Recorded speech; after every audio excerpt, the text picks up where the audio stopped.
Anne raised a point regarding the billions that are poured into Africa. I respect your faith, I respect the message you give, but why, to pass that message on, do you need the finery that you wear? Do you need the palace of the Vatican? Okay. Point made. I think we're going to go here. Archbishop, of which current Roman Catholic policy are you most ashamed?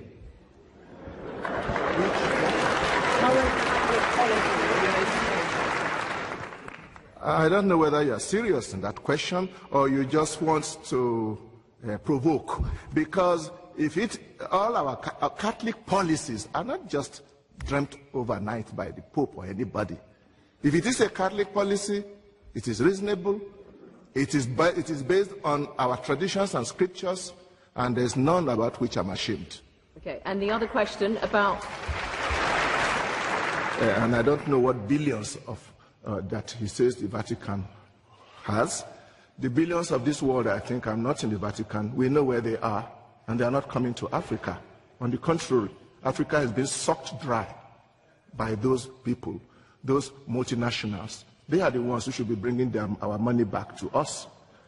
I think we are targeting the wrong place. I come from Africa, and the funds that come from church agencies for us are very important.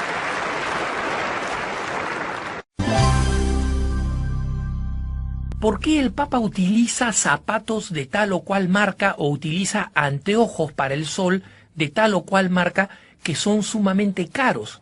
¿Por qué utiliza objetos de lujo durante sus visitas, porcelana fina, sábanas francesas, etcétera?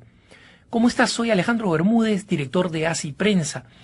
Y esta pregunta fue hecha por uno de nuestros queridos usuarios que señalaba que le habían hecho estas preguntas hablándoles de por qué el Papa era tan, entre comillas, lujoso.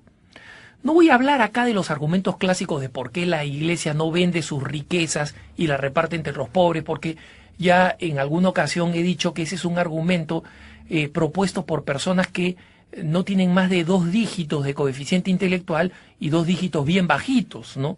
Porque si la Iglesia vendiera todos los tesoros que tiene, estos dejarían de ser públicos como son hoy día. Hoy cualquiera sin pagar puede entrar a San Pedro y ver el baldaquino, ver a la Piedad, o entrar gratis una vez por semana, como se puede, a los museos vaticanos y ver todas las bellezas que son tesoro de la humanidad custodiados por la Iglesia. Si las vendieran, pasarían a ser propiedad de algunos millonarios que los mostrarían a unos cuantos amigos millonarios, y toda esa grandeza artística y belleza creada por los grandes genios y custodiada por la Iglesia pasarían a ser cuestiones privadas y darían para darle 10 centavos de dólar a cada uno de los pobres del mundo. Entonces no se lograría nada y se estaría enajenando todas estas riquezas artísticas que hoy en día son propiedad del mundo entero, porque todos pueden verlo, contemplarlas y gozarlas, y pasarían a manos privadas. Entonces eso de que la Iglesia venda sus riquezas es un absurdo de personas que tienen un coeficiente intelectual muy bajo o que simplemente no piensan en cuáles serían las consecuencias de una cosa tan absurda. Pero vamos a los trajes del Papa. Resulta que el Papa recibe millones de regalos al día. Yo soy testigo de eso. Alguna vez me tocó a mí presentar un regalo a nombre de Perú al Papa, que era un retablo ayacuchano, una obra de arte popular muy fina que se le presentaba al Papa. Conmigo había una treintena de grupos étnicos o representantes de distintos países que le estaban llevando cosas muy hermosas. El Líbano le estaba llevando un trabajo artístico en finísimo cedro del Líbano. Algunos estaban llevando cosas de platería u orfebrería, y había quienes llevaban unas canastas enormes con quesos, jamones y panes de sus propias regiones que, siendo el mediodía, hasta a mí me daban hambre y me provocaban. La gran mayoría de estos regalos no terminan en manos del Papa.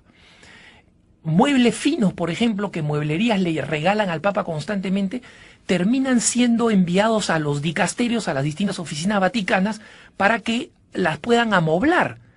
Y eso, como es un regalo, sale infinitamente más barato que el Vaticano gaste dinero comprando muebles.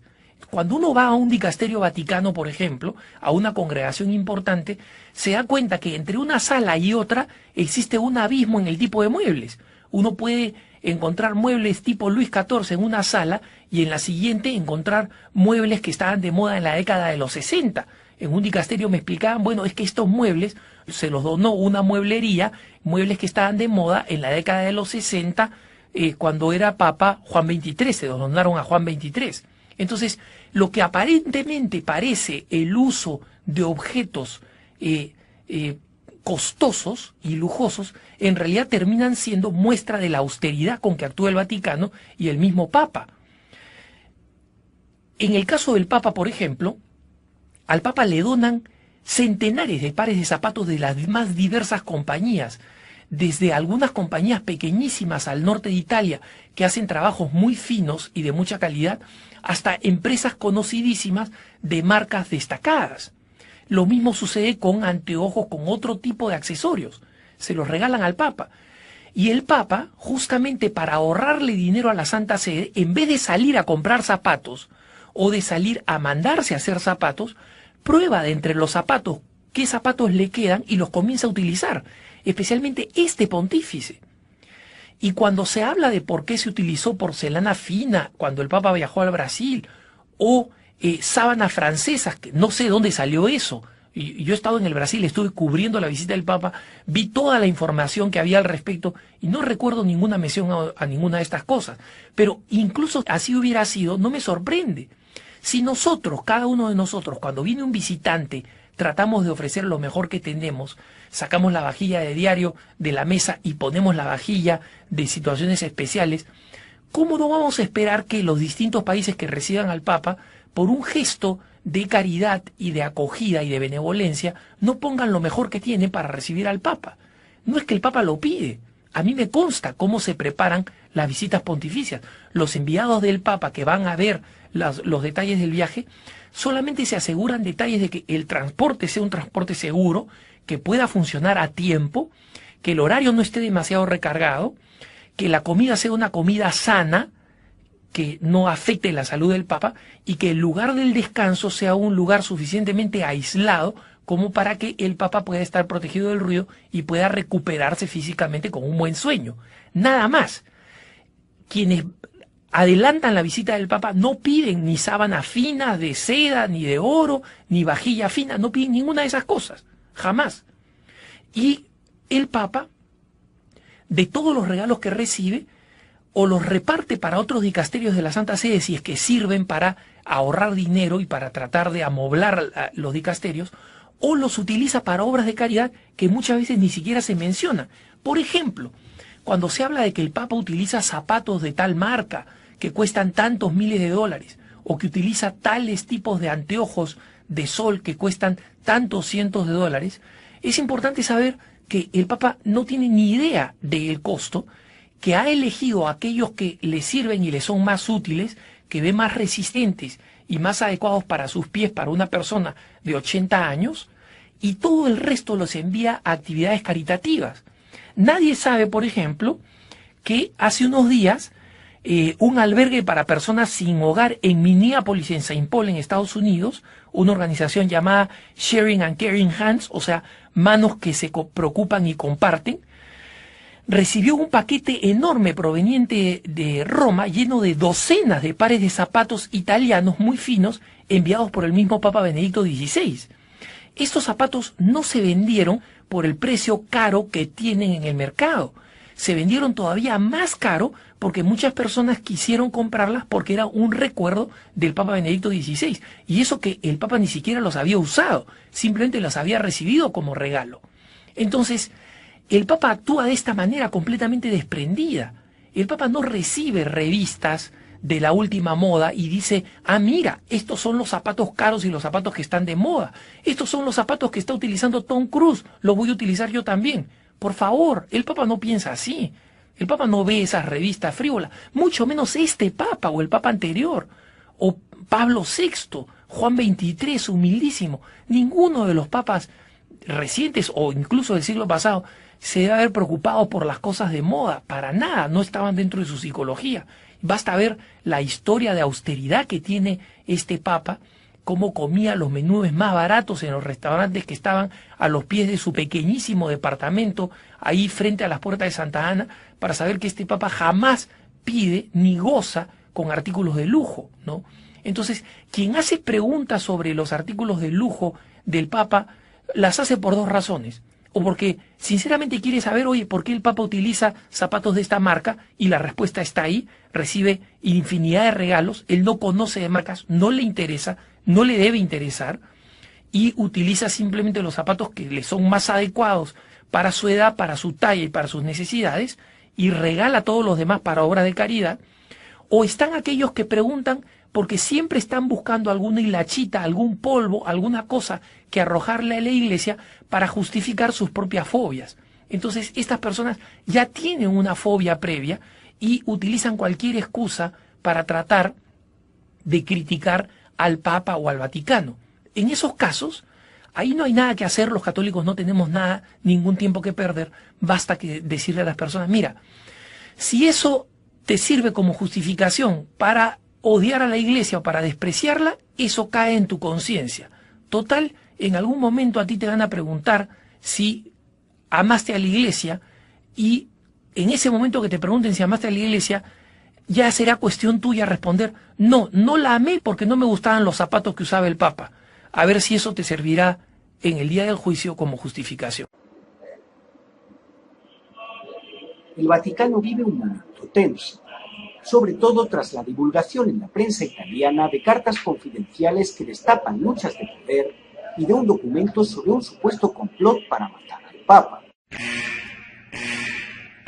En Italia, la publicación de cartas confidenciales del Papa Benedicto XVI han generado una gran polémica. No, se trata de la filtración más grande de documentos de la historia reciente del Vaticano. Tras su detención fue interrogado por el promotor de justicia del Vaticano. Las autoridades de la Santa Sede abrieron una investigación tras comprobarse la filtración de centenares de cartas y documentos reservados al Papa Benedicto XVI sobre temas candentes internos.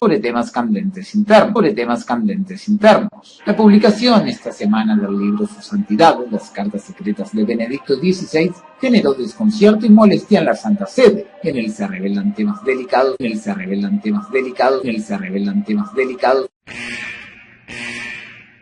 El Papa llama a la verdad y a la unidad en el domingo de Pentecostés, mientras sigue detenido en el Vaticano su mayordomo por revelar documentos secretos. El llamamiento a la verdad de Benedicto XVI llega mientras cae sobre el Estado Pontificio una auténtica tormenta. Corrupción en las arcas del Banco Vaticano, escándalos sexuales con los legionarios de Cristo e incluso la denuncia de un golpe de Estado Vaticano. Estarían implicados varios cardenales y arzobispos. En uno de los documentos se habla del eventual asesinato de Benedicto XVI. Ahora, vamos a los mitos que la prensa ha dado sobre las razones por las que el Papa ha renunciado. Vayamos a los mitos. El primer mito es el que el Papa no ha podido manejar la quiebra económica del Vaticano. Miren, vamos a aclarar primero la paja del contenido. La vez pasada veía un programa en una estación venezolana, una estación gobiernista, donde un muchachito que le ha dedicado más preocupación a su pelito que a sus argumentos, decía, el Papa ha renunciado porque sabe que se viene el escándalo del Banco Ambrosiano. El Banco Ambrosiano desapareció hace 20 años, no existe. En segundo lugar, este escándalo es culpa de que el banco está mal administrado, y hay que decir que justo después del Papa de la renuncia, el Vaticano cambió de presidente del Instituto de las Obras Religiosas, el IOR, que es el Banco del Vaticano. No el famoso Banco Ambrosiano, que fue un escándalo de malos manejos hechos por un banco que no era católico, pero donde el Vaticano había invertido recursos y que al reventar este banco le salpicó al Vaticano hace 25 años. Miren, hermanos, el Instituto Leo Pérez Religioso ha estado en quiebra toda su vida. Es decir, no el banco, pero el Vaticano en general. Es decir, ha estado en rojo todo el tiempo. ¿Por qué? Porque el Vaticano tiene una cantidad, a diferencia de otros países, tiene una cantidad de intervenciones caritativas de emergencia que no puede pronosticar. Si en un año hay 30 desastres, es política del Vaticano ser la primera organización en el mundo que colabore con un desastre. Y existe una oficina en la Santa Sede, en Secretaría de Estado, que está despierta 24, que tiene personal 24 horas al día, 7 días en la semana, para estar observando si se produce alguna emergencia a nivel internacional, para inmediatamente anticipar la ayuda de la Santa Sede. Y en consecuencia, es importantísimo comprender que, a diferencia de las grandes naciones que tienen enormes presupuestos y tienen presupuestos para ayuda internacional, la Santa Sede no la puede pronosticar. Por otro lado, administra instituciones que son fundamentales en países que están todavía dominados por la dictadura, como Cuba, como China, como Vietnam, como los países islámicos, donde los católicos o los cristianos la única fuente de información que tienen es Radio Vaticano. Y Radio Vaticano es este recurso extraordinario que cuesta muchísimo dinero por el sistema de onda corta, por lo caro del sistema. Y lo mismo que el Observatorio Romano. Los dos son importantes medios de comunicación que no tienen publicidad, que no tienen ningún tipo de ingresos, son solamente salidas. ¿Y dónde están los famosos tesoros del Vaticano? Los famosos tesoros del Vaticano de los que tanto hablan. La gente cree que está en alguna bóveda escondida, ¿no? Como Alibaba y los 40 ladrones, donde el Papa dice alguna frase y se abre la bóveda y entra y como Rico MacPato se pone a navegar ahí en sus doblones de oro. No es así. Los famosos tesoros del Vaticano están en el 90% a vista del público. Están en las basílicas, están en la Basílica de San Pedro, en las obras de arte, están en los museos vaticanos y están al alcance del público. ¿Hasta qué punto? Que primero, el Museo Vaticano es uno de los que cobra las tasas de ingresos más bajas de Europa, y para los que no pueden pagar nada, está abierto gratis los jueves. Entonces, salvo en un periodo de tiempo de los 90, cuando el crecimiento económico general generó un superávit que se hizo notar en la Iglesia, en ese periodo, bajo Juan Pablo II, hubo unos cuantos años en los que la Santa Sede apareció en azul o en negro, como dicen en italiano, ¿no? Es decir, que apareció no en rojo, no en déficit, pero el resto del tiempo está en déficit. Entonces, no hay ningún escándalo ahí en el tema. Y concretamente en el caso reciente de que las autoridades italianas desactivaron el acceso a las cajas para uso de tarjetas de crédito del Vaticano, lo hicieron por razones completamente políticas y hasta diría mafiosas, porque los más importantes expertos del Vaticano, los más importantes expertos a nivel mundial en tarjetas de crédito y en credibilidad bancaria, dijeron que no entendían por qué la banca italiana había tomado esta decisión, las autoridades italianas habían tomado esa decisión, tanto así que sin ninguna explicación, así como le retiraron eso, se lo devolvieron. Entonces, la cuestión económica nunca ha sido un tema, salvo en la medida en que la prensa secular la ha querido sacar de contexto. Así que es absolutamente falso que el tema de la economía del Vaticano y del Banco del Vaticano, que es chiquitito, es enanito en términos de finanzas, sea de alguna forma un tema que resulte importante o traumático para la Santa Sede. El siguiente argumento, uno de los más populares, es que existe una enorme rivalidad al interior del Vaticano y que muestra de esta rivalidad serían los famosos, entre comillas, Vatileaks, ¿no? Es decir, aquellas cartas privadas del Papa que se fueron filtrando y que fueron llegando a distintos medios de comunicación, en los que cartas privadísimas del Papa llegaron a la prensa y revelaban que el arzobispo tal criticaba al cardenal tal, que el cardenal tal estaba en contra del arzobispo tal y que habían distintas posturas sobre distintos temas, es decir, que revelaban una tensión interna sorprendente, ¿no? La verdad, hermanitos, es que este tema de la rivalidad de la Iglesia a partir de los Batilix es uno de los cuentos chinos más fáciles de vender. Y les explico por qué. Al interior del Vaticano siempre ha existido rivalidades, siempre. Rivalidades intensas y rivalidades sobre temas que muchas veces son importantes. Pero no es porque esta sea una burocracia mala y conflictiva o combativa. Es simplemente porque sobre temas fundamentales existen personalidades importantes y personalidades fuertes que discrepan sobre cómo se deben resolver temas que muchas veces son importantes. Les pongo un caso antiguo.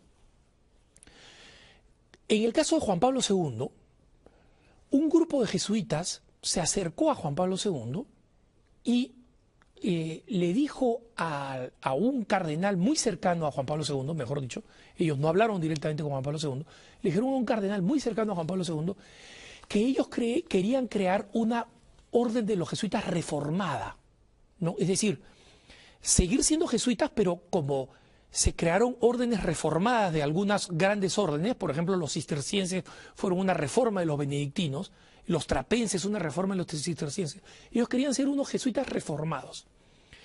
Y un cardenal opinaba que ellos se les debía permitir liderar esta reforma jesuita y esta rama reformada de los jesuitas, mientras otros decían no, deberían permanecer dentro y reformar la compañía de Jesús desde dentro. Si ustedes se dan cuenta, algunos van a tener opiniones en un sentido y otros van a tener opiniones en otro. Y podemos tener opiniones totalmente, digamos, cerradas o muy firmes sobre este tema. Yo tengo la mía sobre ese tema. Pero entiendo que otro tenga una diferente. Y en el Vaticano le dijeron, el Papa tiene que decidir. ¿Y cómo decide si los que están en conflicto son dos cardenales de la misma categoría o de la misma importancia? Es decir, son dos toros del mismo peso, para ponerlo así. Tiene que decidir el Papa. ¿Y cómo decide el Papa? Decide en base a lo que los cardenales le dicen. ¿Y cómo se lo dicen? Se lo dicen en cartas privadas al Papa. Y en consecuencia, esas cartas van a ser cartas muy fuertes, donde van a decir, yo discrepo con el cardenal tal, que él diga que esto. Y el otro va a decir, y yo, a contrario de lo que piensa el cardenal tal, creo que... Las cartas son fuertes y son constantes sobre este tema. Sobre estos temas han pasado, por ejemplo, en torno a la reforma litúrgica, los que decían, Santo Padre, que exista permiso para celebrar la misa según el misal de Juan 23, la misa mal llamada tridentina o la misa tradicional en latín. Pero no la llame forma extraordinaria del rito latino. Otros decían, sí, llámelo forma extraordinaria del rito latino. Y el Papa toma decisiones. En este caso, el Papa Benedicto tomó la decisión, sí, se llama la forma ordinaria del rito latino. Y la otra se va a llamar forma extraordinaria del rito latino, punto. Entonces, esto pasa todo el tiempo. Por eso es que la Iglesia tiene una cabeza y un pontificado.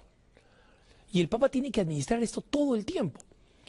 Entonces, ¿qué hizo el Ujier que reveló los Batilix?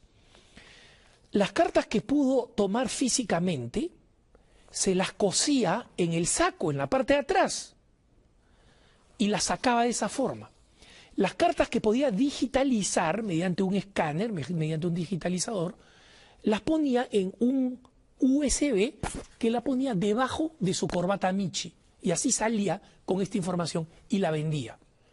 Y obviamente el tipo no era bruto, escogía entre el cerro de cartas que le llegan al Papa sobre los más variados temas y vio aquellas que podían llamar la atención. La carta del cardenal ya retirado, Darío Castrillón Hoyos, diciéndole al Papa que había escuchado que había un complot chino para atentar contra su vida. Entonces la gente, ¡oh! ¿No? Las cartas del arzobispo Viganó diciendo, yo quiero hacer una reforma económica dentro de la iglesia, por favor, no me saque. Pero otro cardenal pensaba, no, el arzobispo Viganó no está logrando hacer una reforma dentro de la iglesia. Es un incompetente. Y eran opiniones controvertidas, encontradas. Entonces el Papa toma decisiones sobre eso. Y en esas decisiones el Papa puede no tomar la mejor decisión porque su infalibilidad no está en juego ahí. Las toma como la de cualquier tipo que está a la cabeza de una administración. Entonces, los Batilix se han presentado como, esta es una muestra imprecedente del grado de conflicto que existe en este pontificado, al interior de este pontificado. Mentira. Lo que es la prueba de un traidor que compartió estas cosas para hacerse famoso y para ganar dinero vendiendo estas cosas a la prensa. Paolo Gabriele, a quien además el Papa, después de que recibió la sentencia, le perdonó y le dio un trabajo nuevo en un hospital, ¿no? Entonces, la prensa ha tratado de hacer una interpretación de, sí, entonces existen estos bandos dentro del Vaticano, este se pelea con este se pelea con este. Pero hermanitos, las cartas de los Batilix deben ser el 1% de todas las cartas que recibe el Papa, máximo. Entonces, díganme ustedes, ¿cómo se puede armar un rompecabezas de 10.000 piezas con 10 piezas? ¿Cómo se puede armar un rompecabezas de 10.000 piezas con 100 piezas? No se puede. Entonces, es importante comprender que los Batilix, convertidos en emblema del gran escándalo de división que hay dentro de la Iglesia, es una payasada, es una mentira. Primero, les digo una cosa, los conflictos son muchos más, sobre muchos más temas y mucho más intensos que lo que ha mostrado el Batilix. Y siempre lo han sido, porque eso sucede en toda organización.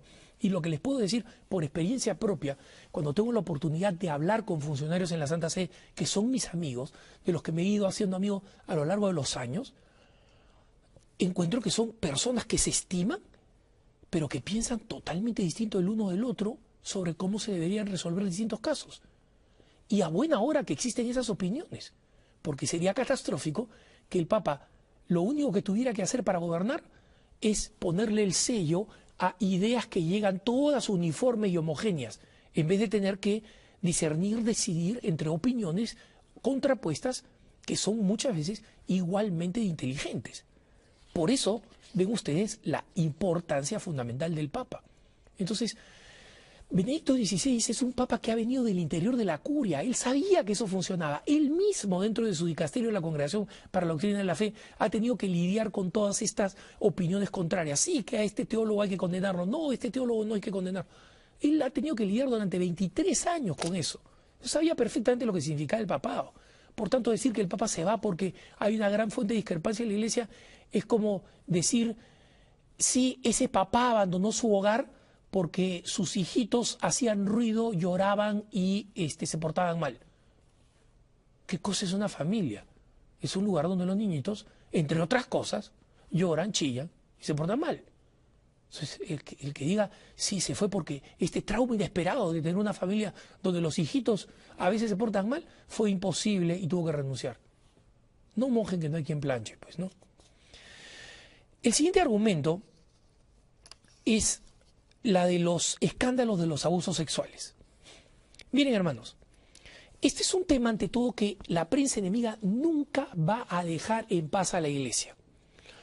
Los escándalos de abusos sexuales, primordialmente el que se refiere al padre Marcial Maciel, fundador de la Legión de Cristo, y muchos otros, muchísimos otros que no involucran al padre Maciel, sino que a un número alto de sacerdotes en distintos países, como es en Estados Unidos, como es en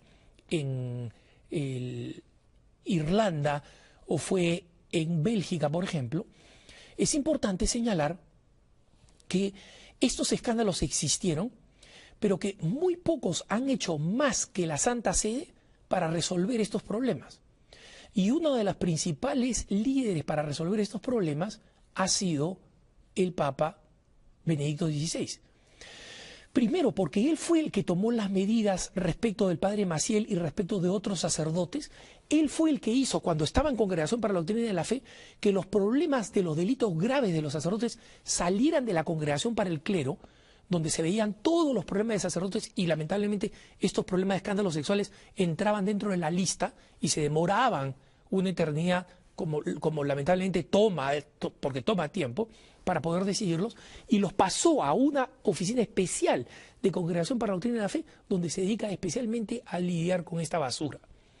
No solamente se encontró con las víctimas en los distintos países, sino que además ha establecido una serie de normas que son absolutamente visibles para cualquier católico, si visita la página web del Vaticano. Si ustedes van a la página del Vaticano, que pueden ver en pantalla, hay una página dedicada exclusivamente a los temas de abusos sexuales en la primera página del Vaticano. Vayan ustedes a vatican.va, escojan su idioma y en el costado izquierdo van a ver un logotipo que los lleva a la página que ustedes ven en pantalla sobre los abusos sexuales, donde están todas las normas, las políticas, las enseñanzas, las nuevas normas establecidas por la Congregación para la Doctrina de la Fe a pedido del Papa Benedicto XVI, las decisiones que se han tomado, los mensajes que han dirigido a determinados países heridos por estos casos, como son a Irlanda y Estados Unidos, lo que el Papa le ha dicho específicamente a algunos episcopados, y las normas nuevas que se han establecido, que son las más severas que existen en este momento en el planeta. Este tema ha sido enfrentado y ha sido resuelto. Lo que el mundo quiere, cuando ustedes lean cuáles son las razones que da el mundo, lo que el mundo quiere es que los abusos sexuales, entre comillas, lleven a la Iglesia a ser más transparente, entre comillas. ¿Qué cosa quieren que la Iglesia haga? Primero, que viole el secreto de confesión. Segundo, que haga que los sacerdotes se casen, que las mujeres sean sacerdotisas, porque creen que eso es la única forma de resolver, entre comillas, los problemas. Cuando hemos visto que el celibato no tiene nada que ver con el incremento de los abusos sexuales. Hay sacudones que todavía quedan, pero este problema ya ha sido enfrentado. Y eso no significa que no aparecerá otro cura violador. La Iglesia no tiene cómo impedir los pecadores, hermanos. Es como si se pidiera que un Estado tomara medidas preventivas para que no existiera violaciones de mujeres nunca más. ¿Qué Estado se puede comprometer a eso? No hay ninguna institución que lo pueda hacer, porque nadie controla la miseria humana que está incrustada en los corazones de los hombres. Entonces, pedirle a la Iglesia que haga una cosa que ninguna institución puede hacer es ridículo. Las cruzadas fueron un movimiento que duró desde 1095, cuando se convocó la primera cruzada, hasta el 1270, donde fue la octava. Fueron 8 intentos de la cristiandad convocada por los papas para tratar de recuperar el Santo Sepulcro. La historia es, en síntesis, la siguiente.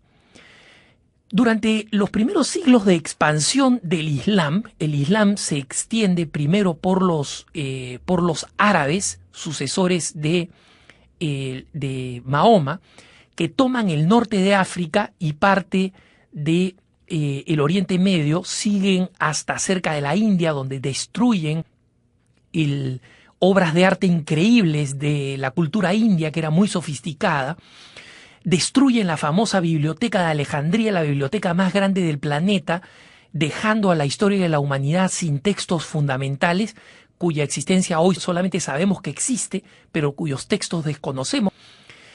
Y toman también el Santo Sepulcro de Jerusalén.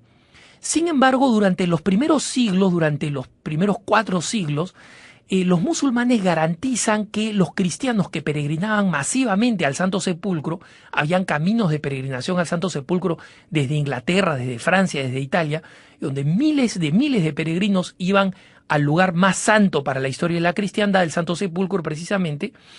Sin embargo, el problema llega cuando en el 1009 el Califa Hakem ordena la destrucción del Santo Sepulcro, ordena la destrucción de todos los establecimientos cristianos, la persecución brutal de los cristianos, le cortan la cabeza, etc. Y el 1027 destruyen el protectorado franco, es decir, de los reyes franceses, y para el 1070 Jerusalén es tomada completamente por los musulmanes, impidiendo que los cristianos lleguen, matando a los cristianos que vivían ahí, y para el 1092 todas las diócesis de Asia Menor y de Siria, todas las diócesis que habían sido fundadas por San Pablo y por sus sucesores, son destruidas y tomadas por los musulmanes, y comienza un proceso de expansión de los musulmanes hacia Occidente, cuando los reinos cristianos estaban completamente divididos. Existía un emperador supuesto, pero ese emperador no tenía ninguna autoridad sobre los reyesuelos que estaban completamente divididos y enfrascados en peleas internas en Europa. Solamente el prestigio del Papa, de Urbano II, que en 1095, es decir, 3 años después de la destrucción de las grandes sedes de Asia que permanecían en posesión de los cristianos, que finalmente son destruidas, responde a un llamado de los cristianos de Oriente, que ya se habían separado de Occidente, los ortodoxos, y convoca a una primera cruzada.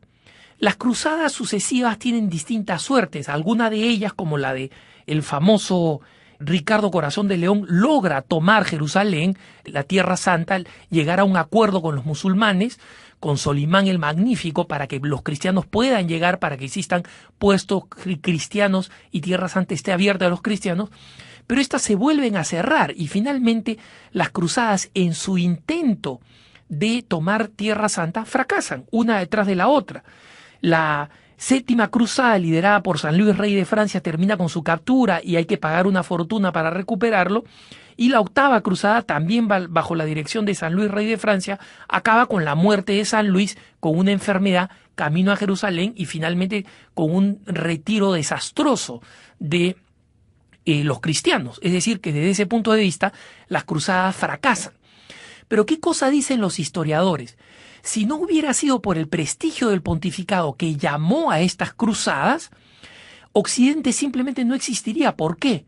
Porque gracias a las cruzadas, por primera vez el Islam, después de 5 siglos de haber atacado a los cristianos y de haber ido tomando paso a paso los principales reinos cristianos y de haber tomado las principales diócesis cristianas, convirtiéndolas a la fuerza al Islam, asesinando a los cristianos en el Oriente Medio y ya subiendo por los países balcánicos, acercándose a lo que hoy en día es Hungría y Austria, hubieran seguido adelante y no hubiera habido un solo ejército cristiano capaz de oponérsele, porque los reyes suelos que se peleaban entre sí, los reyes francos, los reyes de Inglaterra, los reyes visigóticos en España, que se peleaban entre sí, no hubieran podido jamás juntar un ejército capaz de detener a los musulmanes, ¿no? Y en consecuencia, las cruzadas tuvieron el efecto de poner a los musulmanes a la defensiva y solamente los prestigios de los papas fueron capaces de unir a estos ejércitos relativamente grandes que costaron una fortuna. Muchos reyesuelos, muchos líderes cristianos quedaron completamente empobrecidos por las cruzadas y ciertamente hubo episodios vergonzosos, como la Cuarta Cruzada, en la cual los cruzados cristianos que debían unirse a los cristianos ortodoxos para llegar hasta Jerusalén, se unen a un reyesuelo de Constantinopla que tenía pretensiones sobre el trono y terminan destruyendo Constantinopla, es decir, atacando a hermanos cristianos en vez de seguir camino a Jerusalén. Los ortodoxos todavía resienten esa división espantosa que además fue condenada por el Papa por haberse convertido en un saqueo vil de Constantinopla. Es decir, existen muchos episodios dentro de las cruzadas, como por ejemplo la masacre de musulmanes y de judíos cuando se toma Jerusalén en la conquista de Ricardo Corazón de León, que fue una cruzada exitosa en la toma de Jerusalén, pero donde se matan a los musulmanes, se los masacra, y también a los judíos que no tenían nada que ver en el pleito. Ellos también habían sido víctimas de los musulmanes en cada una de las tomas islámicas.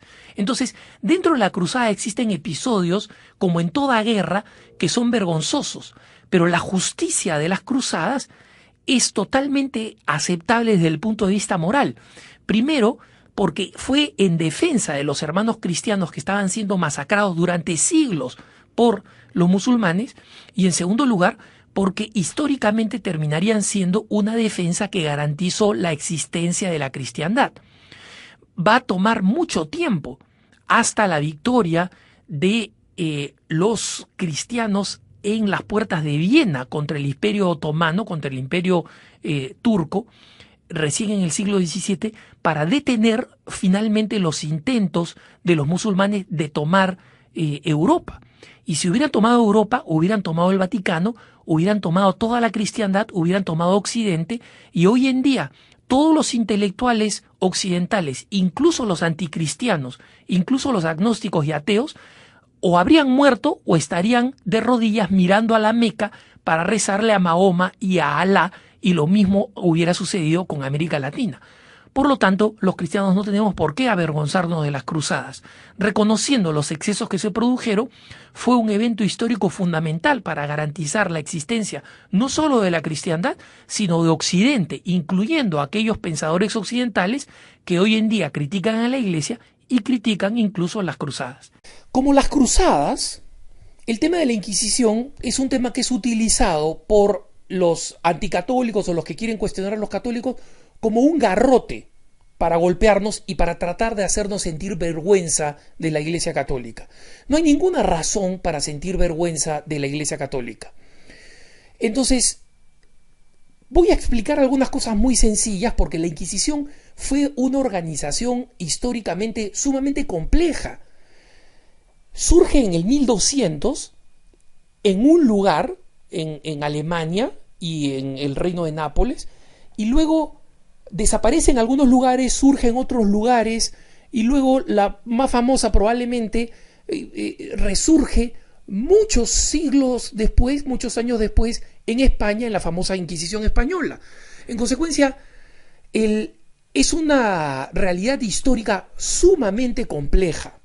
Sí voy a explicar lo que no es la Inquisición, ante todo, y después voy a dar algunos datos históricos. La Inquisición, primero, no es una organización única, no existió la Inquisición. En el 1200, el rey Federico II, un rey alemán que se proclamaba católico, pero que en realidad era sumamente interesado, hacía alianzas con los musulmanes, muchas veces para desventaja de otros reyes o reinos católicos, le pidió al Papa que le concediera unos teólogos, que le ofreciera unos teólogos que le permitieran descubrir o investigar el tema de los herejes. ¿Y esto por qué? Porque en Europa Central y también en Italia había surgido una herejía nueva que se llamaba la herejía cátara o albigense. Y como este emperador, no sin razón, consideraba que se necesitaba una unidad religiosa para poder mantener la unidad política, decidió que todos los herejes debían recibir el mismo castigo que recibía cualquiera que atentaba contra la vida del emperador, porque al ser herejes y al romper la paz y crear división, ponían en riesgo la unidad del imperio. Entonces, le piden al Papa comisarios, en latín inquisitores, es decir, de ahí viene el nombre Inquisición, le pide unos comisarios que básicamente son unos teólogos, que van y pueden decir, sí, mira, este es hereje, lo que sostiene es herético. ¿Por qué? Porque el emperador no tenía, pues, ni él ni sus soldados, el conocimiento teológico para poder discernir, ya este está hablando herejías y este no. Entonces, lo primero que hay que señalar es que nunca existió una Inquisición. Existieron múltiples inquisiciones en distintos lados, con distintas características. Algunas jamás condenaron a nadie, algunas durante una época tuvieron una fama relativamente sanguinaria, pero nunca fue una única institución, en primer lugar. En segundo lugar, otra cosa que no fue la Inquisición es una organización creada por la Iglesia. No fue creada por la Iglesia. La Inquisición fue creada por los emperadores. En el caso de la Inquisición española, que es la más tardía y que dura hasta el 1800, prácticamente no funcionaba, pero termina siendo formalmente abolida a principios del 1800, ya no funcionaba, pero por lo menos existía. Eran básicamente organizaciones creadas por los reyes, en la que pedían la colaboración de determinadas congregaciones. En el caso de la Inquisición española, pidió la colaboración de los dominicos, de la orden de predicadores, porque eran los teólogos mejor formados. Es decir, no querían sanguinarios, salvajes, vengadores, torturadores. Querían teólogos bien formados para poder discernir, especialmente al comienzo en la Inquisición española. Los reyes tenían mucho temor que una vez lograda la unificación de España con la expulsión de los musulmanes, los musulmanes y los judíos que existían en España se convirtieran en un riesgo. Entonces parte de la tarea de la Inquisición era invitarlos a que se convirtieran, y literalmente invitarlos, ¿no? Entonces, primero, la Inquisición nunca fue una sola institución. Segundo, no fue una institución fundamentalmente de la Iglesia. Es verdad que la Iglesia Católica creó lo que se conoce como el Santo Oficio, que investigaba las herejías.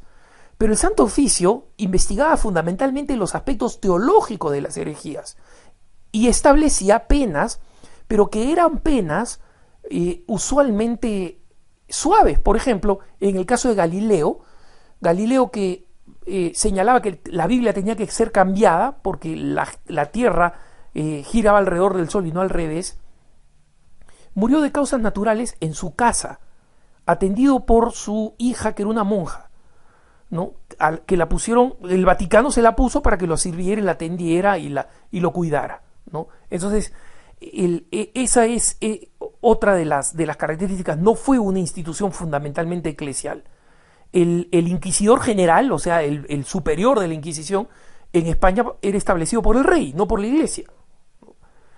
En tercer lugar, otra cosa que no es la Santa Inquisición, que no fue la Inquisición, es una organización dedicada exclusivamente a torturar, matar, quemar y producir todo tipo de barbarie justificada en la religión contra cualquier tipo que tuviera algún tipo de duda, o que pensara, o que fuera, como hoy se dice, que lo hiciera por ser un, entre comillas, librepensador.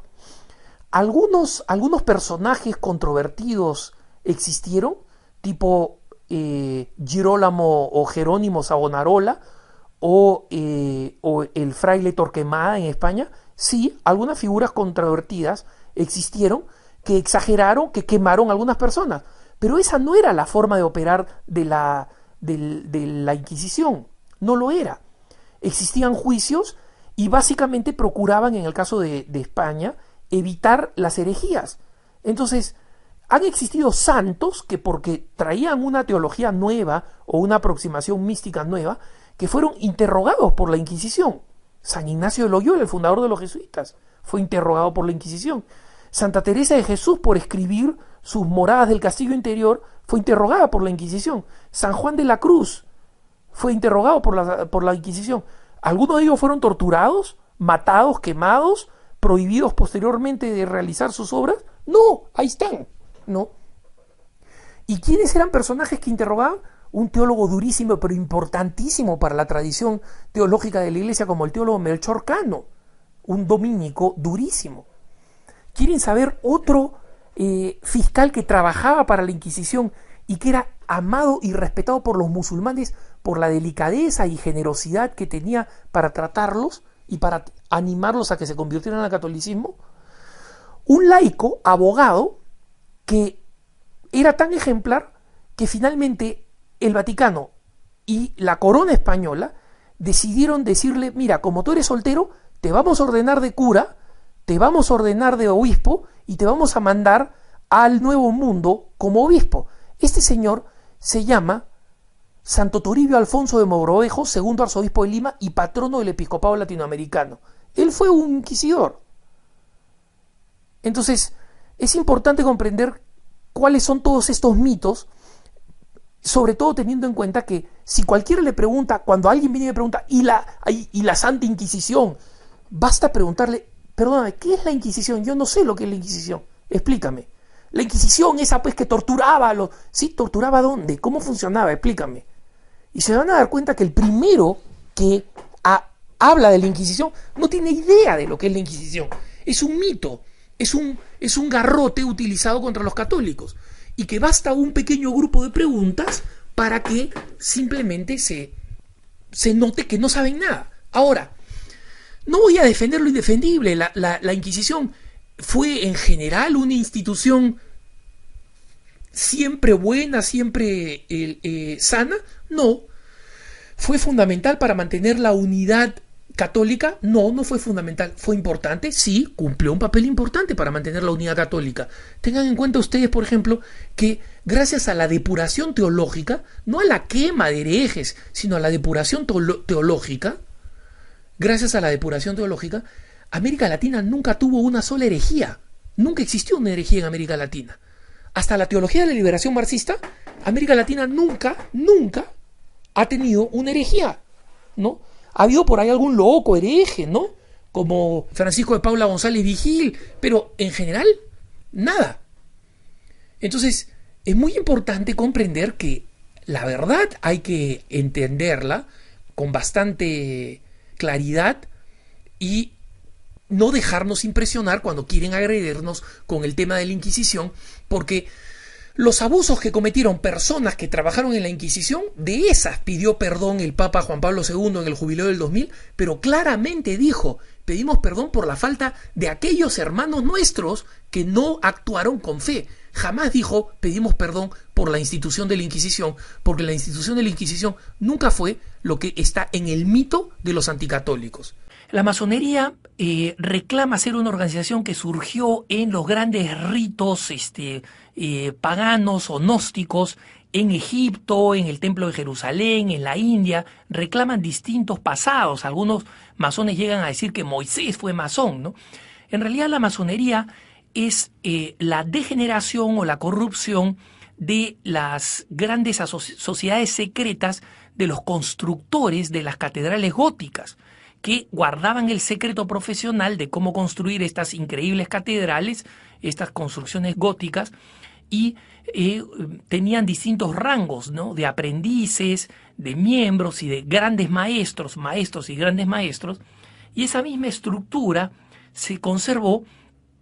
Pero cuando dejaron de construirse las catedrales góticas, estas organizaciones pasaron a ser más bien organizaciones siempre secretas, pero gnósticas, es decir, con una ideología distinta al cristianismo y poco a poco en oposición al cristianismo. Algunos señalan que la masonería se funda alrededor de 1717 en Inglaterra, ¿no?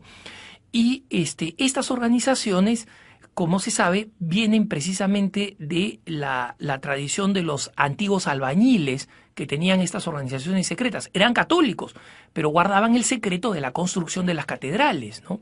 Justamente el nombre franc-maçon o masón significa albañil en francés, mason en inglés significa albañil también.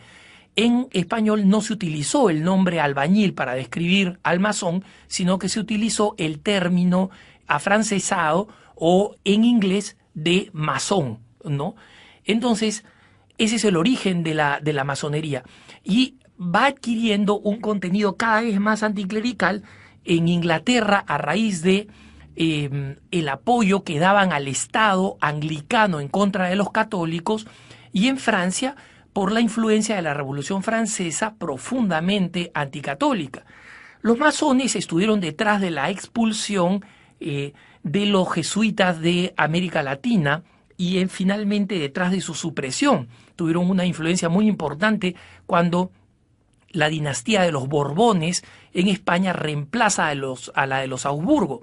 Pero en América Latina tienen distinta influencia.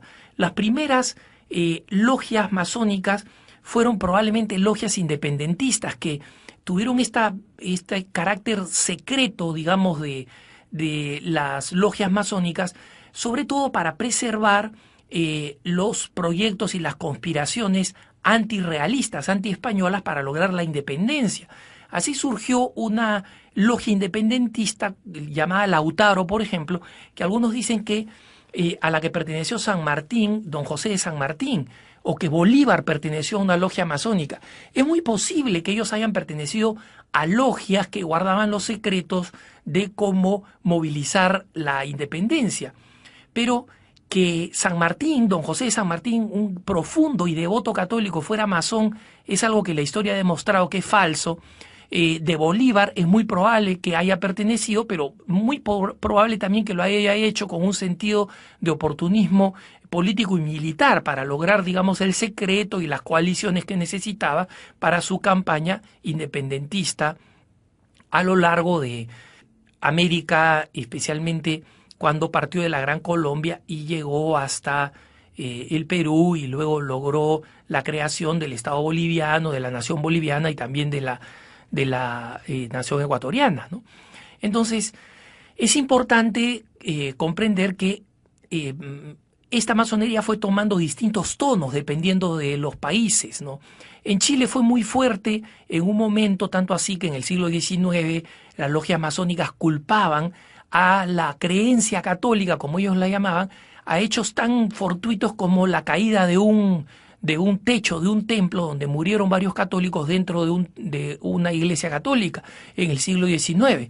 La masonería decía que si es que no se creyeran en esas sandeces como es el catolicismo, esa gente no hubiera muerto.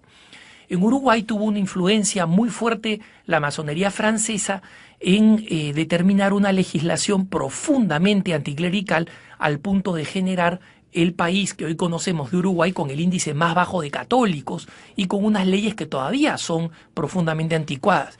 Pero en México los masones llegaron a la sangre en la persecución a los católicos y por consecuencia la peor masonería en América Latina en términos de anticlericalismo fue y ha sido y probablemente sigue siendo la mexicana. No hay que recordar que entre los 20 y los 30, durante más de una década, de manera intermitente, la masonería fue la que provocó la guerra cristera, tratando de suprimir radicalmente las iglesias, que se cerraran los templos, que la iglesia católica dejara de existir en México. Así de radical.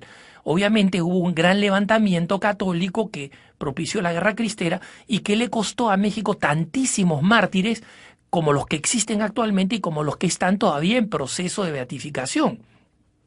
Entonces, ¿hasta qué punto la masonería, como nos pregunta este querido radioescucha, este hermano que nos sigue a través de Así Prensa, cuál es la influencia que actualmente tiene la masonería a nivel latinoamericano? Es difícil de evaluar. ¿Por qué? Porque la masonería de alguna manera ha conspirado contra su propia identidad al convertirse en un club de beneficios. En el Perú, por ejemplo, es muy usual que personas del Poder Judicial o de los militares formen parte de la masonería por razones básicamente de su propia carrera. Existe la leyenda o la realidad de que es más fácil progresar dentro del Poder Judicial o prosperar dentro de la jerarquía militar si es que se es masón. Entonces, las personas no tienen propiamente una ideología anticatólica, participan de la masonería por razones de beneficio personal. Sin embargo, es importante constatar que la ideología masónica, por más que los masones digan que no existe contradicción entre la masonería y cualquier otra religión, incluyendo la católica, sí tiene una serie de principios que la hacen, digamos, ideológicamente anticatólicas. En primer lugar, tienen una ideología gnóstica, es decir, ellos creen en una divinidad que no interviene en la historia, a Dios le llaman el gran arquitecto del universo, y que simplemente ha diseñado el mundo y lo ha dejado en manos de los hombres, y que no interviene a través de la gracia. Los sacramentos no importan, lo que importa es este conocimiento secreto que ellos tienen y que hace que llamen a los masones los iniciados y que llamen a los que no somos masones profanos, ¿no? Entonces, esta ideología es una ideología que ya había denunciado la Iglesia a través de varios documentos. En el anterior Código de Derecho Canónico se decía específicamente que los católicos que formaban parte de la masonería estaban excomulgados. El nuevo Código de Derecho Canónico señala que a un católico le está prohibido formar parte de organizaciones secretas que conspiran contra la Iglesia. Muchas organizaciones masónicas ablandadas, digamos, señalaron entonces que ahora sí se puede ser católico y masón, porque la Iglesia solo prohíbe la pertenencia a aquellas organizaciones que conspiran contra la Iglesia, y mientras las organizaciones masónicas de algunos países no conspiran contra la Iglesia, los católicos pueden ser masones. La Congregación para la Doctrina de la Fe aclaró que esta interpretación que hacen los masones no es correcta, que se sigue aplicando lo que decía el Código de Derecho anterior, que un católico no puede formar parte de la masonería a riesgo de la excomunión. Y en consecuencia, esta ley sigue aplicándose. Un católico no puede ser masón porque la ideología masónica sigue siendo una ideología anticristiana, y muchas organizaciones masónicas, la masonería en México, por ejemplo, la masonería recientemente en Chile, se pronunció en contra de las enseñanzas de la Iglesia Católica a través de comunicados públicos. Es decir, cada tanto salen a la luz y se manifiestan en contra de la Iglesia Católica. Y entonces es importante comprender que sigue existiendo esta visión contra la Iglesia Católica, de la cual los católicos tenemos que estar enterados. No se puede ser católico y masón esa ley sigue existiendo en la iglesia.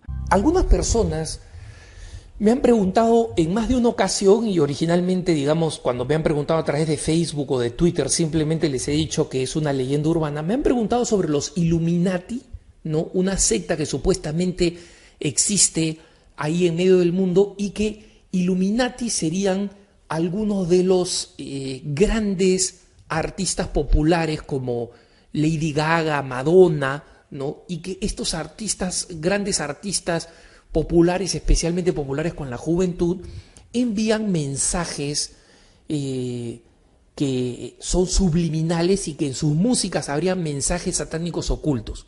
Miren, hermanitos, si los Illuminati existen, son 4 gatos locos que se disfrazan de payasos cada 2 días, máximo, ¿no?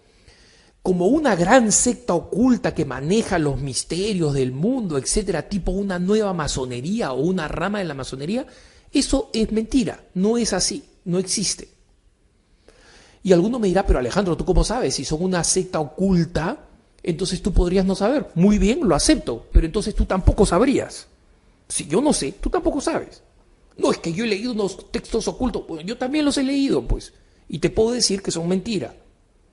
En consecuencia, aquí estamos en una trampa racional, es imposible verificarlo.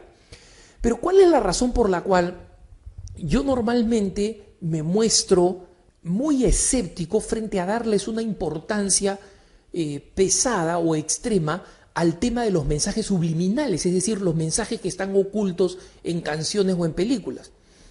En primer lugar, porque la psicología o la sociología modernas no han demostrado, no han logrado demostrar que los mensajes ocultos, como por ejemplo los mensajes satánicos puestos al revés en una canción, y a mí me consta, he escuchado algunas canciones puestas al revés de black metal o de heavy metal, por ejemplo, y he visto que efectivamente tienen unos mensajes, es indiscutible, la misma canción me la han puesto al revés y tiene unos mensajes que son satánicos, ¿no?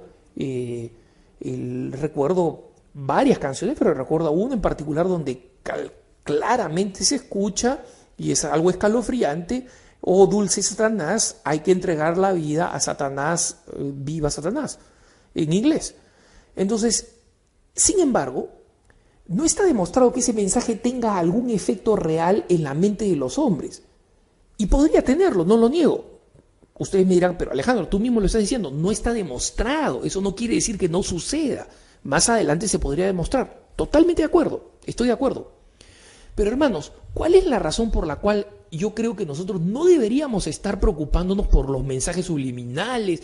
Que mira, si te paras de cabeza y te volteas, este logotipo o este señal tiene un mensaje anticristiano, porque conozco muchas de estas sectas que o personas que supuestamente se han especializado en este tema de los mensajes subliminales y andan poniéndose cabeza, volteando toda música que existe para decir, no ves, acá está, mensaje satánico. Cuando en realidad, hermanos, el mensaje que le conviene a Satanás, que le conviene al demonio, no tiene que estar escondido. Cuando Lady Gaga sale adelante, es un modelo con patas de todos los antivalores. Cuando Madonna sale adelante y quiere irritar a los católicos presentándose crucificada, etc., y Lady Gaga trata de imitarla utilizando fórmulas de imaginería cristiana para tratar de ofender a los católicos, eso está mal, está muy mal, pero es lo de menos. Eso es burdo, es vulgar. En el pasado los católicos se sorprendían. Lady Gaga ha utilizado imágenes mucho más ofensivas contra los católicos que lo que usó Madonna. Pero la gente comienza a darse cuenta, ese es un golpe publicitario para que los católicos la critiquen, entonces se arme una controversia en la prensa y al final terminen consiguiendo más ventas y más publicidad. Enseña que el aborto está bien, que cada uno haga lo que se le da la gana. ¿Para qué se necesita ir a buscar mensajes ocultos? Sus canciones cantan las glorias del sexo entre personas jovencitas, sin ningún tipo de fidelidad, sin ningún sentido sobre la verdadera sexualidad. ¿Para qué se necesitan buscar mensajes ocultos? ¿Se dan cuenta? Si nosotros, cuando le hacemos caso a estas teorías de la conspiración, de que existen los Illuminati, de que hay que estar atentos a la canción, estamos buscando el mosquito y se nos cuela el camello. Entonces, mira, ponte a escuchar esta canción de Lady Gaga, no vaya a ser que tenga un mensaje oculto. No necesitas el mensaje oculto, el ritmo, el asco sensual con que lo presenta, deliberado, la manera como se viste, la manera como se expresa, la manera en que pretende ser un modelo para que otras chiquillas la imiten y se modelen a ellas, ahí ya está todo el daño de lleno. Entonces, es una astucia más del mal el tratar de hacernos prestar atención a algo diminuto que puede estar escondido en alguna parte y existir o no existir, cuando el mal que hacen es evidente, grotesco, grosero y a todas vistas. Esa es la razón por la cual yo tengo un tremendo escepticismo a la teoría de la conspiración, porque generan un cierto prurito, un cierto ardor, una cierta picazón por entender, qué cosa pasa acá, qué cosa pasa allá, cuál es el mensaje secreto y oculto acá, y hace que nosotros terminemos abriendo la boca y comiéndonos todas las aberraciones que estas ideologías, que estos artistas, que el mundo en general nos puede presentar. En realidad, este punto de vista es para responder algunas preguntas que realizaba un lector de Así Prensa sobre el tema del antisemitismo, y que básicamente se realizaba primero en el contexto que todos conocemos. Hay una gran euforia por el hecho de que el Papa haya levantado la excomunión a uno de los 4 obispos lefebristas, que resulta ser pues un antisemita mondo y lirondo que niega el Holocausto y que lo ha negado desde hace mucho tiempo. La Iglesia, cuando levanta la excomunión sobre la ordenación episcopal, no significa ninguna aprobación de las locuras que cree este y cualquiera de los otros 3 lefebristas cuyos pensamientos al detalle no conozco. Pero obviamente ha habido todo un furor bastante alimentado por la prensa, que cuando ve una ocasión para atacar a la Iglesia lo hace, y también por el mismo concepto de algunos grupos judíos, y digo esto de forma muy específica, algunos grupos como la famosa Liga Antidifamación, que tiene como punto de partida ideológico que el Evangelio por sí mismo es antisemita y que en consecuencia hay que empujar a los cristianos, a los católicos especialmente, a de alguna manera aguar, ¿no?, a disolver lo que enseña Jesucristo en el Evangelio. Entonces, ese es por eso que entre Abraham Foxman, el líder de la Liga Antidifamación, y los católicos nunca va a haber un punto de encuentro, porque él solamente va a estar contento en el momento en que los católicos comencemos a ser New Age secularistas y traicionemos todas las ideas católicas principales. Pero ese es un problema de un grupo pequeño, bastante vociferante, muy bien financiado, pero que no representa de ninguna manera a la mayoría de la comunidad judía. En ese contexto, este lector de Así Prensa nos pregunta en primer lugar si es que es verdad que, como leyó en un periódico peruano, y no solamente salió en un periódico peruano, que el Papa Benedicto XVI había pedido perdón a nombre de la Iglesia por el Holocausto, algo que ya había hecho el Papa Juan Pablo II también, pedir perdón por la Iglesia por el Holocausto. Y si es que era una buena idea que en algunos países como Alemania se normara, es decir, se estableciera una ley como la que existe en Alemania, y también tengo entendido en Holanda y en Bélgica, hasta donde yo sé, no sé si en otros países, donde negar el Holocausto es un crimen, es delito. Porque dice, en una sociedad actual en la que se alienta a que el hombre cuestione todo, ¿por qué alentar a que cuestione todo menos una cuestión histórica y que se le castigue? Porque no se castiga, por ejemplo, a alguien que niega la existencia de Jesucristo. Es algo en el que creen muchísimas personas y también se sienten ofendidas.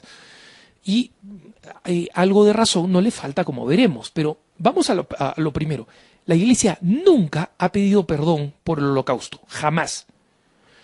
Lo que sucedió en el jubileo del 2000 es que, con ocasión del jubileo, algunos años antes, el Papa Juan Pablo II quiso realizar un examen de conciencia como cristianos y ver qué episodios históricos ameritaban un pedido de perdón.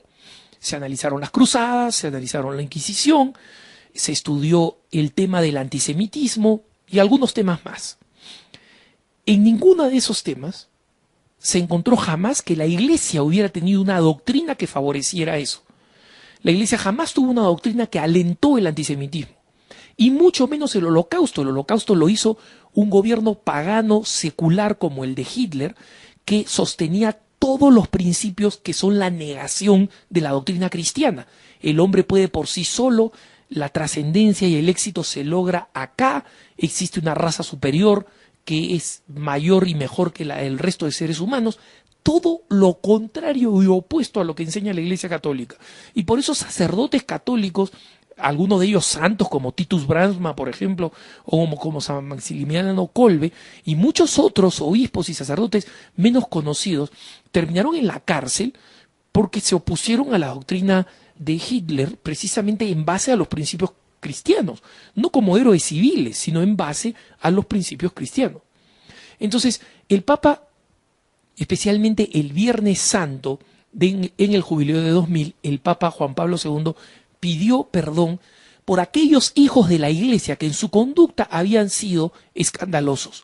Nunca por la Iglesia, porque nunca la Iglesia convirtió en doctrina, en enseñanza avalada por un dogma, ni las cruzadas, que dicho sea de paso, como he explicado en otras ocasiones, y voy a explicar en otros puntos de vista más adelante, fueron en realidad una acción de defensa de la Iglesia, ¿no? Y de la defensa de Occidente, ni tampoco aprobó dogmáticamente la Inquisición, que en muchos casos fue más una herramienta del Estado que de la Iglesia, o sea, de los reyes que propiamente de la Iglesia, ni el antisemitismo y mucho menos el Holocausto. Es decir, que aquellos que dicen, bueno, la Iglesia ha pedido perdón por el Holocausto y porque en el futuro va a terminar pidiendo perdón, como ha pedido perdón por el caso Galileo, etcétera, etcétera.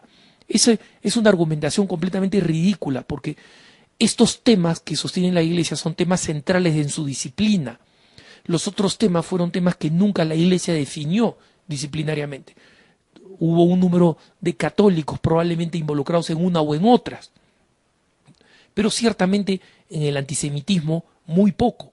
Al contrario, fueron los católicos, y muchos católicos han sido reconocidos como justos entre las naciones, que es el máximo título que pueden dar los judíos, es el equivalente a la canonización católica, ¿no?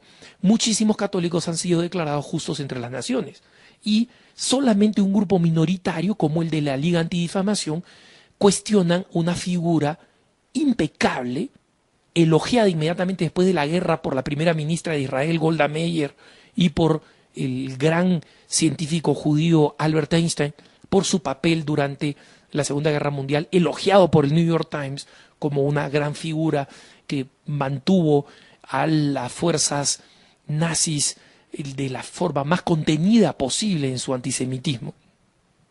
Salvo esas excepciones, es claro que la Iglesia tuvo una posición completamente contraria a la del nazismo, y muchos pagaron las cuentas de eso. Así que la Iglesia no ha pedido ni va a pedir perdón por el Holocausto porque no le corresponde. Ciertamente va a denunciar la tontera mental, porque básicamente ni siquiera es un tema doctrinal, que alguien niegue el Holocausto o niegue la tragedia del Holocausto simplemente por una cuestión de números. No, en realidad no mataron 6 millones, fueron 2 nomás, como si 2 millones fueran pocos o como si 350.000, 750.000 fueran pocos. Es una locura, ¿no? Igual, o sea, que exista una decisión sistemática de un Estado, de un gobierno o de cualquier poder para eliminar a un grupo de seres humanos, como los turcos eliminaron a los armenios cristianos, como Stalin eliminó a los católicos ucranianos, como los eliminan hoy en día en distintas naciones a los cristianos, incluyendo a los católicos. Esas son tragedias que la Iglesia tiene que rechazar, que los cristianos tienen que rechazar por sentido común, no por doctrina, por sentido común. Y más aún por doctrina cuando sabemos que los católicos rechazamos al pecado, pero jamás a la persona que comete el pecado, ¿no? Y que además existen una serie de circunstancias de diferencias de etnias o de creencias que no pueden ser motivo para exterminar a nadie, ni individuo, y mucho menos a un grupo. Entonces, respecto de que eso se haya convertido en una ley en Alemania, ese es un tema que ya no es un tema de la Iglesia y de los católicos. Acá el amigo que nos escribe hace algunas observaciones de sentido común. Dice, esto no puede terminar siendo contraproducente. Mi opinión personal puede terminar siendo contraproducente, en efecto.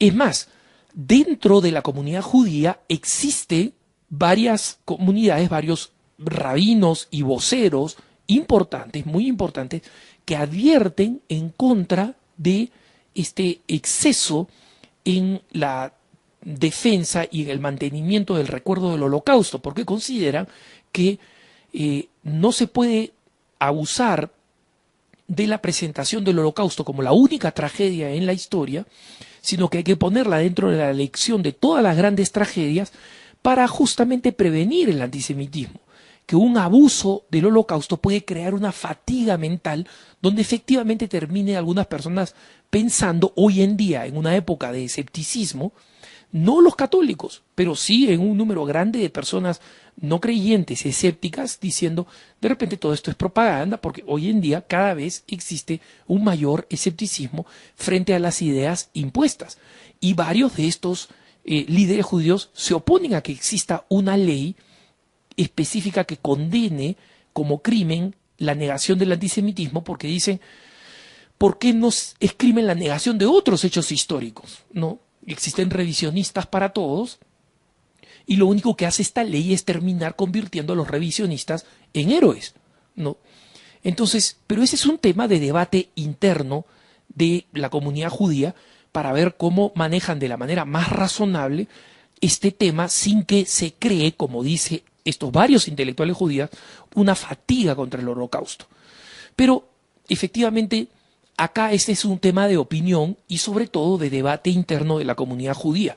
Lo que a los católicos nos corresponde y nos va a corresponder siempre es rechazar cualquier tipo de eliminación de seres humanos simplemente porque pertenecen a un grupo específico, porque son judíos, porque son armenios, porque son ucranianos, porque son no nacidos y están todavía en el vientre de la madre.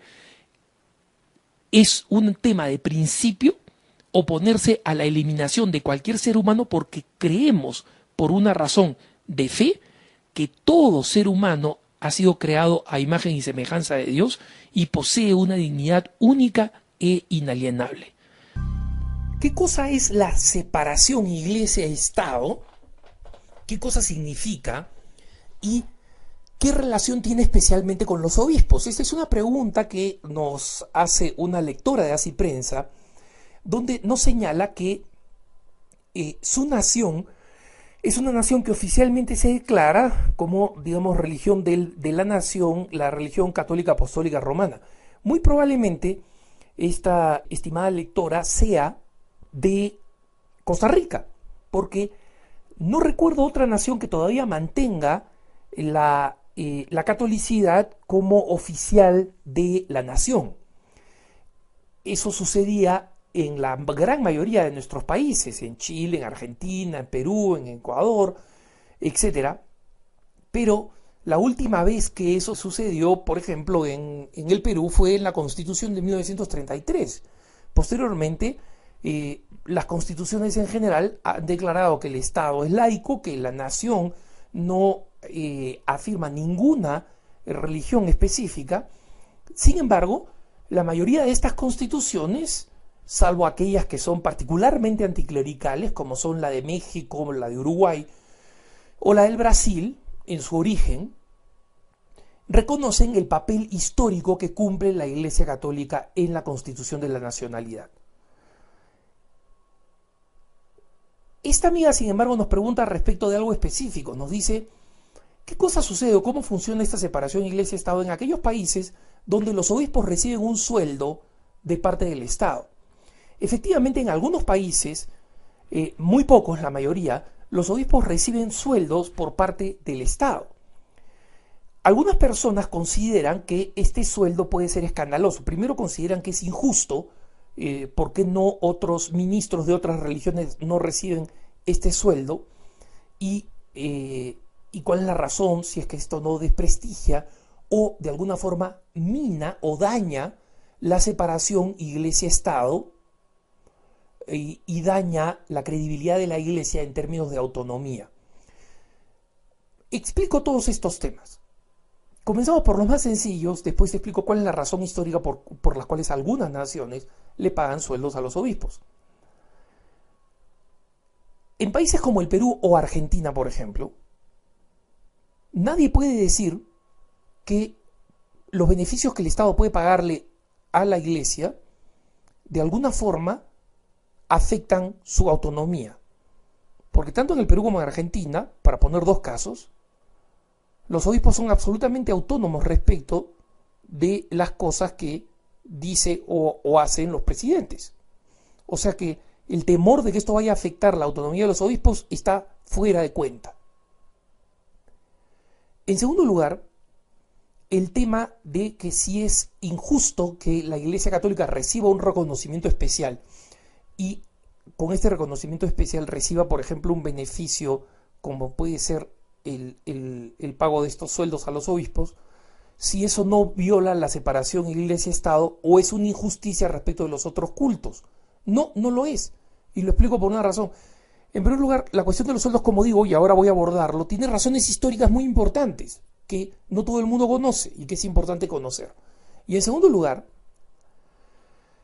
que es absolutamente indiscutible que la Iglesia Católica ha cumplido un papel histórico en la constitución de nuestros estados. Nuestros estados no son solamente consecuencia de la conquista española y de las revoluciones independentistas. Tanto en la conquista española como en las revoluciones independentistas, el clero, la Iglesia Católica, cumplió un papel fundamental en la constitución de la peruanidad, de la argentinidad, de lo que hace que Chile sea Chile, lo que hace que Costa Rica sea Costa Rica, que Colombia sea Colombia, que México sea México. Nadie puede imaginar nuestras naciones sin este componente de la fe. Es más, en algunos casos, ni siquiera es imaginable en términos territoriales. El Perú no tendría Amazonía si no fuera por los misioneros católicos del siglo XIX. Argentina no tendría el sur ni las Patagonia si no fuera por los salesianos, el primer obispo salesiano de la historia. A pesar de ser una congregación italiana, europea, el primer obispo salesiano fue un obispo de la Patagonia en Argentina. Chile no tendría un dominio real sobre la región del sur, el Chiloé, si no fuera por los misioneros católicos. Y las famosas iglesias de madera del Chiloé son precisamente testimonio de esa realidad. Entonces, es importante comprender que nuestras naciones son de naturaleza católica. Sin embargo, si es que en una de nuestras naciones, dígase Costa Rica, el Perú, Chile, Argentina, México, quedara un solo católico, eso no le quita que la nación tenga una deuda histórica para con la Iglesia Católica, para con la Virgen de Guadalupe en México, para con los elementos que le dan identidad a nuestras naciones, el Cristo de Esquipulas en Guatemala, y así sucesivamente. Podría Nuestra Señora de Suyapa en Honduras. Podríamos hacer una lista de lo que sucede en Puerto Rico, en República Dominicana, en Panamá, como la identidad cristiana, la presencia de los misioneros, la llegada de los primeros evangelizadores en la República Dominicana, que ¿por qué creen que se llama República Dominicana y su capital Santo Domingo? Justamente por motivos obvios, ¿no? Entonces, es importante comprender cómo la identidad nacional de nuestros países está íntimamente ligada a esta realidad. Ahora vayamos al tema específico de aquellos países donde que son una minoría en América Latina, donde se le paga un sueldo a los obispos. La razón por la que se paga el sueldo es por una cuestión de deuda histórica económica explícita en nuestras naciones. Y les voy a poner un caso concreto, el caso concreto del Perú. En el Perú, en el siglo XIX, el Perú tuvo una trágica guerra, la Guerra del Pacífico, con nuestros queridos hermanos de Chile. Una guerra que ya ha quedado en el pasado, en el olvido, una guerra que ha quedado totalmente sepultada, especialmente para nosotros los católicos, que sabemos que siempre hemos sido miembros de una sola iglesia y que los vínculos de hermandad, de fraternidad, de historia y de fe que nos unen a peruanos y chilenos es histórica. Y también con los hermanos de Bolivia, que vivieron también la tragedia de esta guerra del Pacífico y perdieron precisamente su acceso al mar, al Pacífico.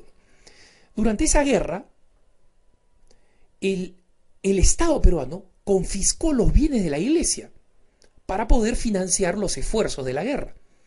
Paradoja de paradojas, una iglesia que predica la paz y la reconciliación termina con sus bienes confiscados para financiar una guerra que por lo demás el Perú pierde y que la deja en total estado de bancarrota, una bancarrota larguísima además. El Estado en consecuencia nunca tuvo dinero para repagar lo que le había confiscado a la iglesia, a pesar de que había dicho que lo iba a tomar, entre comillas, prestado. Una de las formas casi ridículas como el Estado decide compensar a la Iglesia es pagarle a los obispos un sueldo equivalente al sueldo de un ministro de Estado.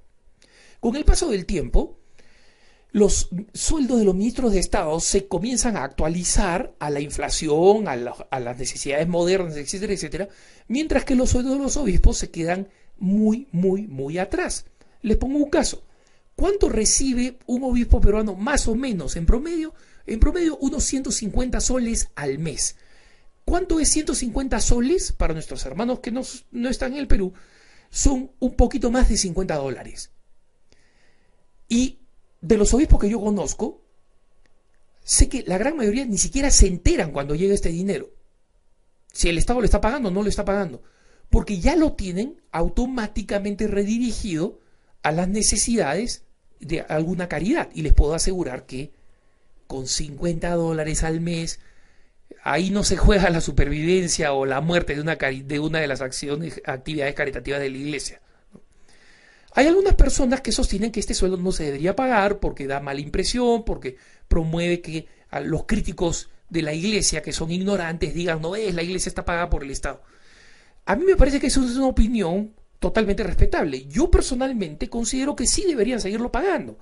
Primero porque es una deuda histórica y si no se va a seguir manteniendo el precedente que el Estado cuando se le dé la gana le confisca los bienes a quien quiera. Es una cuestión de democracia.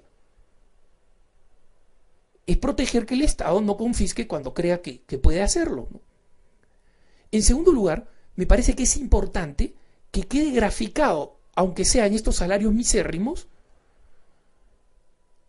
la deuda histórica que tiene el Estado para con la Iglesia Católica. Y en consecuencia, que quede claro, pues, que el Estado le adeuda a la Iglesia Católica. Sin embargo, como digo, esta es una cuestión en la que se puede discrepar. Hay personas que dicen, no, mejor que no reciban el salario. Yo opino que es mejor que sí lo sigan recibiendo y que el Estado tenga esta conciencia de deuda para con la Iglesia Católica, porque como digo, tiene además un origen de una deuda real. No estamos hablando acá de una deuda moral, cultural. No, acá estamos hablando de una deuda económica. Los bienes de la Iglesia Católica fueron confiscados. Y el Estado nunca va a poder repagar lo que esos bienes significaron y significarían hoy. Y estos sueldos misérrimos ni remotamente le hacen justicia a ese despojo, ¿no?